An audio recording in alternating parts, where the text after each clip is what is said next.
এই পৃথিবী থেকে তাকে সরিয়ে দিতে হবে। এই হচ্ছে ভগবানের শ্রীকৃষ্ণের কিন্তু আপনাদের প্রতি নির্দেশনা। সেই জিনিসগুলি আপনারা ভুলে যাচ্ছেন।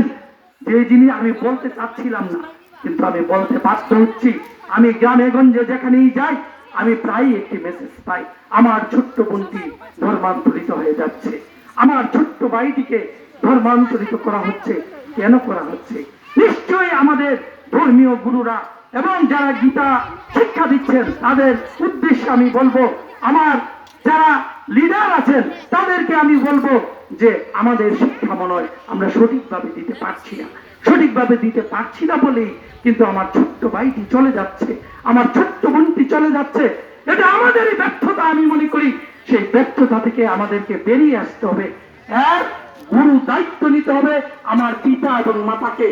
একটি ছেলে এবং মেয়ে যখন সে যৌবনে পদার্পণ করে তখন তার হিতাহিত জ্ঞান থাকে না। প্রত্যেকেরই যৌবিক বাসনা থাকে। এই যৌবিক বাসনা পূরণের জন্য প্রকৃতির টানে তার ইচ্ছার বিরুদ্ধে সে অনেক সময় চলে যায়।